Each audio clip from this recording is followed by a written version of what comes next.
from the main tipping competition. I want to give you mere mortals a chance. Well, thanks everyone for all the fan reviews on those Super League games. It really helped us round out the views. Certainly on those Sunday games in particular, fantastic stuff from all of you guys. So loved getting those. Look out for the links to the Google form to send in your fan match reviews on next week's games. We're now going to move on to other results from around the world of rugby league.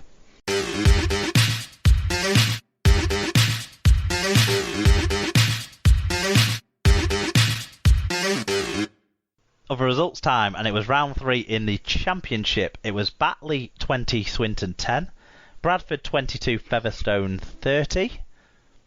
Bit of a controversy over the line markings in this being too close to the supporters.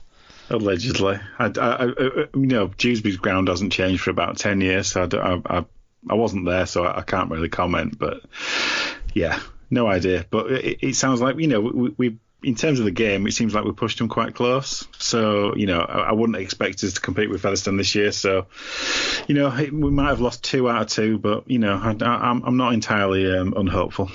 Okay, Leigh 34, York 0. Big win for the Centurions. Sheffield 14, Toulouse 26. We had a fan view on this one. Yep, so Brian Davis was there, and he said a great start by Toronto, by Toulouse, was enough to win the game at Doncaster's Union Ground. Tidy little stadium with apparently the longest bar in Yorkshire.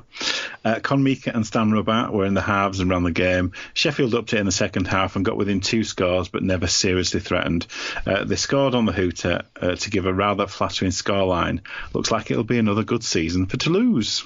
It was Widnes 12, London 38. And Paul O'Brien got in touch and said, Widnes not all the races today. London looked good and made a lot more metres than Widnes. We can learn from the defeat and build for next week. In windy conditions, it was Whitehaven 14, Oldham 16 on the R-League app, and Halifax versus Dewsbury was postponed due to the weather. Yep, so in the standings, Leigh sit top, along with Toulouse and London, all 3 from 3. Featherstone and Widnes have 2 wins from 3. Swinton, Halifax, Batley and Oldham have 1 win each. 5 sides are yet to get off the mark. Bradford, Dewsbury, Whitehaven, York and Sheffield. Only Whitehaven and Sheffield of them have played in all 3 rounds.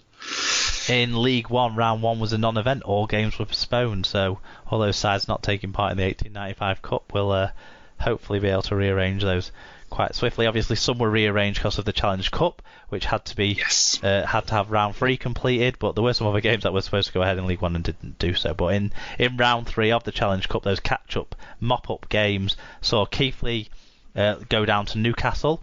It was 16-12 to the visitors. Yep, Dr. Hideous says, I was going to bitch about the ref wearing almost the same colour as Thunder, but it soon became easy to spot him. He was the only one not covered in mud. First half got a bit fighty until he sent a Thunder player off on 20 minutes and regained control. Game was full of errors because of the conditions, but still good to watch. If Newcastle are that good with only 12, I can see them having a great season.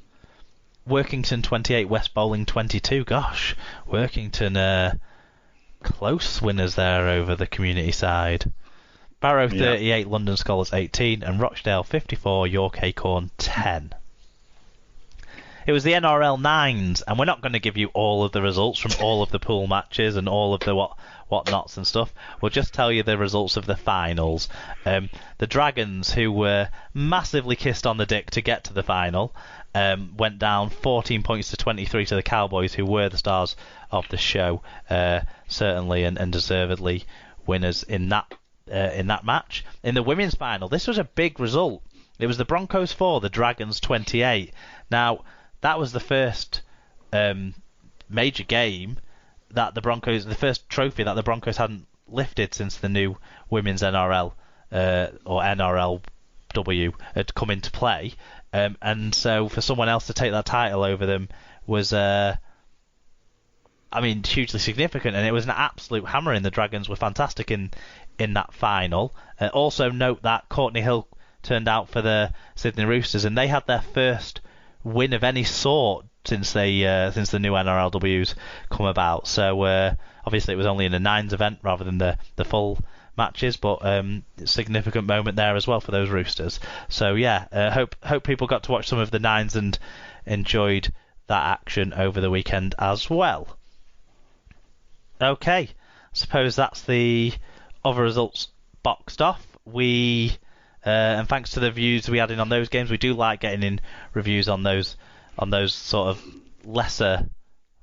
those games that get lesser attention. We do like to cover those views off. It's really fun. So thanks for those guys who got in their views on those games. We're now going to make it says predictions in our rundown every week, but it should say guesses for what's going to happen next week in the world of rugby league.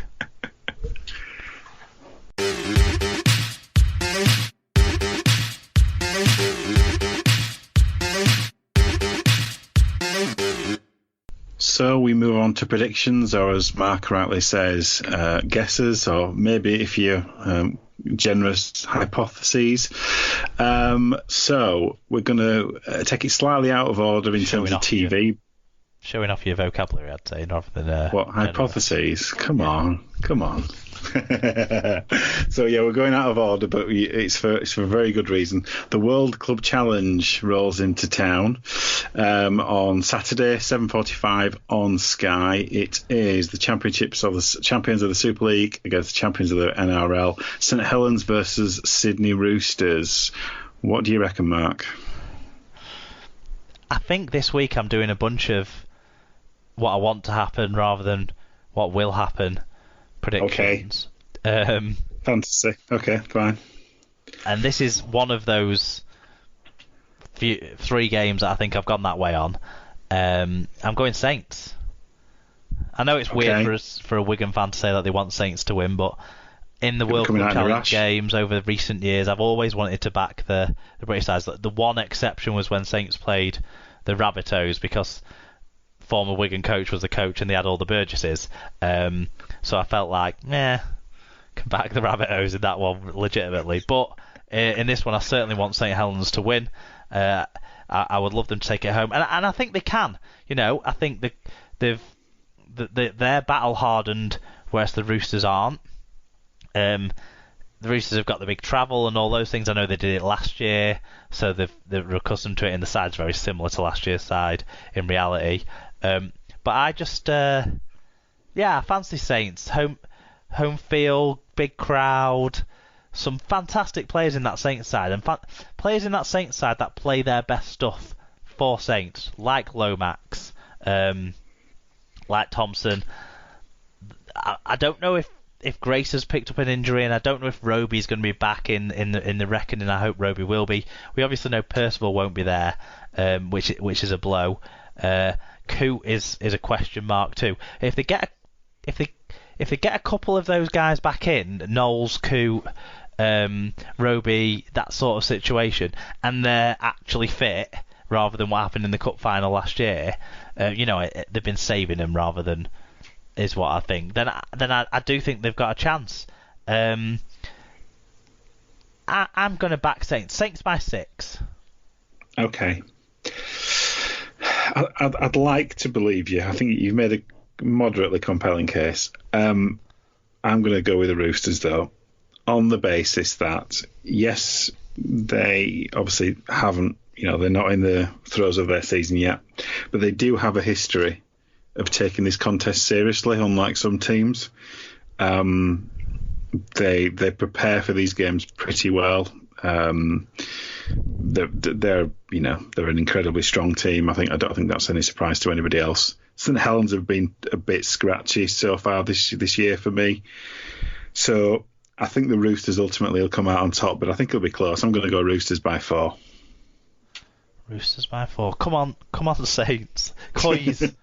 That's your one time. That's your one time this year, guys. Coys. Right, Super League round 4. Obviously, we've only got 5 games because Saints aren't playing Catalans, because they're playing former Catalans coach instead. So, no Thursday night game.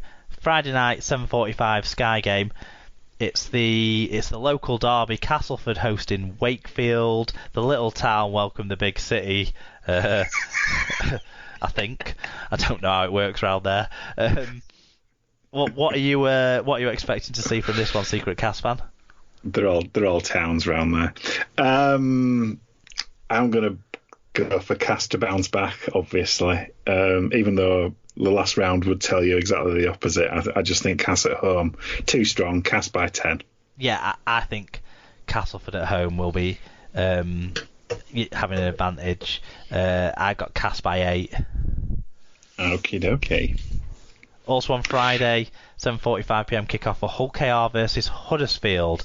I'm going to back the team that's shown more winning credentials so far this year. Hull KR have shown enterprise and excitement at times, but they're already in a sort of fitness conundrum, whereas Huddersfield don't seem to have the same selection problems. And if the weather's fine as well, which it might not be out there, out on the limb, that is Craven Park, it very rarely is. Should be able to operate a bit smoother than they did against Salford. I'm going for Huddersfield by 6. Yeah, I can't disagree. Huddersfield have looked, quality so far. They've done what they needed to do. KR been massively inconsistent, so I'm going to go Huddersfield by 12. Friday 7:45pm, final Friday night game this week. Warrington versus Toronto. What do you think? I can't see Warrington not bouncing back from last week. I think they'll be looking to see the performance at Bellevue being an aberration rather than a sign of things to come. Toronto, they'll be a bit thin on the squad, as you would expect. Will they play all the players that they've got to play? Warrington probably quite comfortable. I'm going to say by 16. Yeah, I think there's two questions of how much in this game, or how many, should I put it as. How many points will Warrington win by, and how many players will Toronto be able to select? I'll go Warrington by 20. Fair Saturday enough. then, Salford are hosting Leeds. As an appetite wetter to the World Club Challenge. Saturday at 2pm down at the AJ Bell. This was probably the most difficult game to pick, I think, this week. Leeds obviously flashed with brilliant form last week. Salford have been patchy, and they will be without Kevin Brown, but I think that gives an opportunity to Chris Atkin, who actually showed some nice stuff, is what I was told, during their pre-season outings. So I'd prefer Salford to win this one. I think I want them to get a home win under the belts. Salford by 10. Yeah, I also had a number now about this one, but I've gone the same way as you, for no real reason, because Leeds, everything would tell you that they're coming into a bit of form, and everything tells you that Leeds will win this, but I've gone for Salford too. Salford by 4. Okay, Sunday at 3pm then, final game of the week sees Wigan host Hull FC. I've gone with your boys. I think Hull FC will continue to be inconsistent. So I'm going to go Wigan by 10. He looked too good last week for me.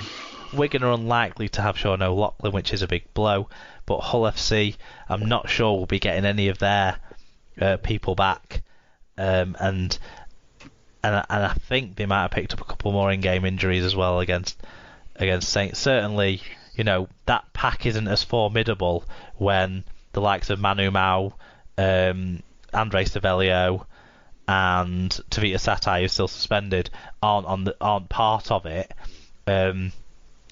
So I think that Wigan can see a way to beat them from watching what St Helens did in that second half, and if they can execute well, then Wigan should win. But I'm going more in hope and love than expectation. I'm going Wigan by 4. Should be a close game. I hope it's a good game. I hope I can go. Hopefully so. Yeah. Challenge Cup round this couple of games this weekend, so you can see Bradford versus Underbank on the BBC if you fancy on Saturday, but our game of the week is London versus York on the Our League app Sunday at 3. Do you have a preference with this one? Well, the way it's going so far this season, you'd have to go London, because York have been a bit underwhelming, but I think a switch up in competitions gives York a chance to hit the reset, doesn't it? And if they can come out firing against the top side, it would help galvanise their season, which hasn't got off to the best of starts. I still think